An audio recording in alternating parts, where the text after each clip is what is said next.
اب مشرف کی بحالی، پہلی بات ان کی بگننگ یہ ہے کہ آپ کو معلوم ہے کہ ان کی پارٹی میں اتنی بڑی مخلوط حکومت ہے، ان کے پاس اپنا وزیر خزانہ نہیں ہے، ان کے پاس اپنا اکنامک ویژن نہیں ہے کہ ہم نے کیا کرنا ہے، اور یہ بار بار باہر سے امپورٹ کر رہے ہیں، اور یہ اب جو لیٹسٹ امپورٹ ہے ان کی، یہ وہ صاحب ہیں، نہیں یہ وہ صاحب ہیں جن کے اوپر KESC کی پرائیویٹائزیشن، پاکستان ٹیلی کام ٹیلی فون کمپنی کی پرائیویٹائزیشن کے معاملے میں بڑے سیریس ریزرویشن تھے کہ وہ جو پرائیویٹائزیشنز تھی KESC تو آپ کے سامنے کراچی کے حالات، تو یہ ایشوز ان میں فورن پالیسی کے، یہ اس کو جو لوکل پالیسی چینج ہوئی ہے پاکستان کی افواج نے ایکشن کیا اس میں کامیابی ضرور ہے، لیکن جو سویلین کام حکومت نے ایڈمنسٹریٹیولی کرنے تھے اس میں یہ ناکام ہے۔ جہاں ہم آتی ہیں بجلی کی بات کی، آج پاکستان میں بجلی نہیں ہے جس کے اوپر اتنا بڑا فس مچا ہوا ہے، جو سوال ان سے میں پوچھنا چاہتا ہوں جس کا اس میں ذکر نہیں ہے وہ یہ ہے کہ جب ان کو حکومت ملی تو اس وقت جو پہلی فگر انہوں نے پبلش کی، انہوں نے کہا، انہوں نے خود کہا قومی اسمبلی میں کہ 19,000 میگا واٹ کی انسٹالڈ کیپیسٹی ہے، اور اب جب 10 دن پہلے 2.25 سال بعد انرجی سمٹ ہوئی ہے تو انہوں نے کہا کہ ہم میکسیمم بجلی 14,000 میگا واٹ پیدا کر سکتے ہیں، اور 5,000 میگا واٹ جو پاکستان کا کھایا گیا ہے وہ کہاں گیا ہے؟ وہ بد انتظامی اور کرپشن کی نظر، بد انتظامی اور کرپشن اتنی زیادہ ہے کہ عوام اس کے نتیجے میں سڑکوں پہ، پچھلے دنوں ہم نے دیکھا یونان میں کہا گیا، کل بلکہ مظاہرے ہوئے پارلیمنٹ پہ، انہوں نے حملہ کیا، ہوائی سروس معطل کر دی، کرغزستان میں جس طریقے سے انہوں نے وہاں پہ گھیراؤ کیا، وہاں پہ لوگوں کو مار دیا بھی گیا اور اپوزیشن نے کنٹرول سنبھالیا۔ پاکستان کا منظر کیا ہوگا؟ رپورٹ کو ہم بار بار دیکھیں تو بہت سارے ویژن اس میں دیے گئے، بہت ساری اچھے کام بتائے گئے، لیکن گراؤنڈ پہ تو ہم دیکھیں ہمیں تو کچھ ایسا نظر تو نہیں آ رہا اس وقت کہ حکومت نے کچھ اچھے کام کیا۔ بہت سارا مسئلہ میرا حل کر دیا میرے بھائی خرم دستگیر خان صاحب نے، انہوں نے ہمارے بہت سارے جو اچھے کام ہیں ان کو تنقید کیا ہے، اور یہ کوئی آسان کام نہیں ہے، یہ آسان کام نہیں ہے، اگر آسان ہوتا تو 10 سال پہلے بھی ہوتا، یہ آسان کام نہیں ہے، اگر آسان تھا تو NFC ایوارڈ پہلے بھی آ جاتا۔ جہاں تک بجلی کا تعلق ہے، لوگ آج سڑکوں پہ ہیں اور لوگ حق بجانب ہے۔ جب ہمیں اکانومی ملی تھی، جو ہمیں معیشت ملی تھی، اس وقت جناب اسحاق ڈار صاحب، سینیٹر اسحاق ڈار صاحب بڑے معتبر نام ہے اکنامکس میں، فائنانس میں، ان کی سٹیٹمنٹ ہے، آن ریکارڈ ہے، میڈیا پہ ہے کہ خزانہ ہمیں خالی دیا گیا ہے۔ تو یہ ہمیں خزانے کی حالت ملی تھی، بجلی کی یہ پوزیشن تھی کہ بجلی جس دن ہمیں حکومت ملی 4,500 میگا واٹ بجلی جو ہے اس کی شارٹ فال تھی۔ چلے 2 سال بھی تو ہو گئے نا، 2 سال میں آپ نے کیا کیا؟ کون سی پالیسیز بنائی؟ کون سے ایسے اچھے کام؟ میں بتا رہا ہوں نا، آپ اس کو ہائی لائٹ تو کرتے ہیں۔ دو چیزیں، خزانے کی پوزیشن آج یہ ہے کہ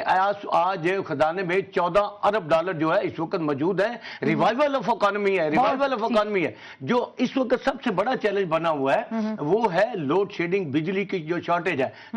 جو ہم نے نہیں کی، ہمیں کمی ملی ہے، اور